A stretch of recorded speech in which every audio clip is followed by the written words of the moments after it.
সাভার সাদাপুর এলাকায় একটি অসাধু চক্র বিএনপির নাম ভাঙিয়ে অবৈধভাবে আওয়ামী লীগ নেতা লিটুর গরুর ফার্ম দখল করেছে এবং তার ম্যানেজারকে মারধর করে বের করে দিয়েছে ফার্ম থেকে।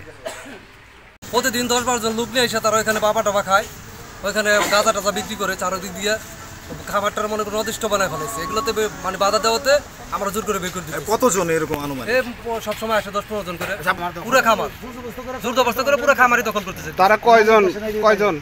তারা 50-60 জন ওই দিন আসছিল। মাসুম হাওলাদার, তারপর ওই যে জুমন আসছিল, তারপর ফরহাদ হাওলাদার, তারপরে ওই আরো অনেকজন আসছিল। কোন এলাকার এরা? এটা সাদাপুরে। করে কি এরা আসলে? এরা যখন যে দল আসে সুবিধা পাই। এখন বিএনপির নাম বাঁকাইতেছে, তারা বিএনপির বড় নেতা, তারা বিএনপি করে সরকার ক্ষমতা থেকে যাওয়ার পর তারা লুটপাট শুরু করেছে। কি খামার আপনাদের ওইটা? গরুর খামার। ওখান থেকে কি আপনাদের বের করে দেওয়া হয়েছে? হ্যাঁ, বের করে দেওয়া হয়েছে। এখন ওদের দখলে আছে? হ্যাঁ, দখলে আছে ওদের। খাবারটা এটা একটা প্রতিষ্ঠান, ওইখানে লিটুর খামার বা এরকম ডেইরি ফার্ম। আমার নাম স্বাধীন। আমি ওই খামারে চাকরি ছিলাম। কোন খামারে একটু বিস্তারিত বলুন। লিটু ভাইয়ের ফার্মে 2 বছর চাকরি ছিলাম। তখন আগে ম্যানেজার ছিল, সে ম্যানেজার বিদায় হওয়ার পরে সুয়েল ম্যানেজার ছিল। আমরা কিছুক্ষণ কাজ করার পরে সুয়েল আমাকে বেতন টেতন দিয়েছি। আপনি কি দায়িত্ব আছেন? আমি মানে ওই খামারে কাজ করছি, এখন কাজ করি না এই 2-3 মাস ধরে। যে ব্যক্তি বেতন দিত সোহেল, সে কি দায়িত্ব আছে? সে ম্যানেজারের দায়িত্ব। উনি বলে যেটা আমার এরিয়া, আমার ইউনিয়ন, আমার বাসা হচ্ছে ভবানীপুর। বলে যে ভবানীপুর থেকে আইসা এখানে কোনো ওই করতে পারবো না, ব্যবসা করতে পারবো। এটা কবের ঘটনা? দখলে নেয় তারা পরশুদিন, গত পরশুদিন। 3 দিন হয়ে গেল, এখনো পর্যন্ত আপনারা আইনের আশ্রয় নেন নাই কেন? বা থানায় অভিযোগ করছেন বা করবেন এরকম কোনো? হ্যাঁ, আমি আইনের আশ্রয় নেব। গরু তো মালিকের কাছে বইলেও বিক্রি করে নেয়, জোর করে নিয়ে বিক্রি করে ফেলেছে।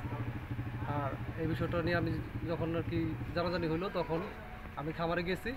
যাওয়ার পর ওই 50-60 জন পোলাপান নিয়ে এসে ওই আমার মারধর। আমি এলাকার জন্য অন্য কিছু বড় ভাই তার সাথে আপোষ করতে চাইছিলাম।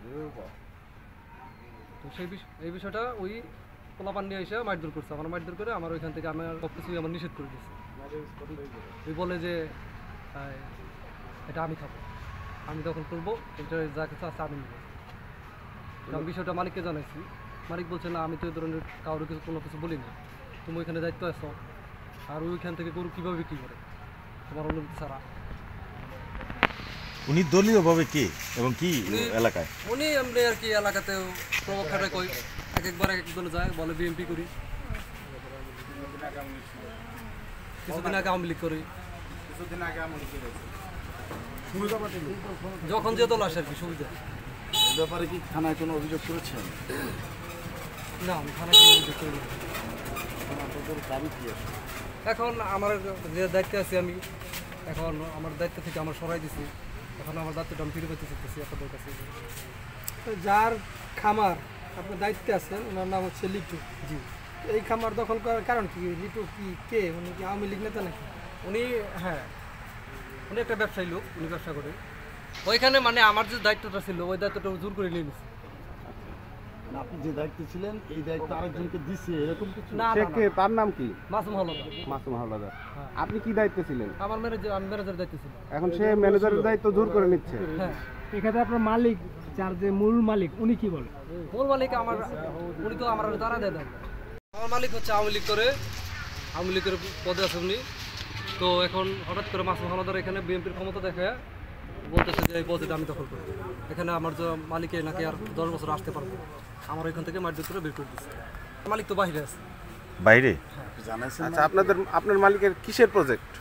গরু খামার। গরুর খামার, মাছের খামার। আর কি কি আছে ওই প্রজেক্টে? গরু আছে আপনার, তারপরে এখনো গরু আছে 14টা। তারপর ওইখানে জমি আছে, চাষ করে। জমি কত একর? কতটুকু জমি আছে? মোটামুটি 50-60 টাকি। এখন যে দখল করতে আসছে তার সাথে কথা হয়েছে আপনার? সে কি বলতে চায়? সে আমার ওই পদে যাওয়া নিষেধ করে দিচ্ছে। আপনাকে যেতে নিষেধ করে দিচ্ছে?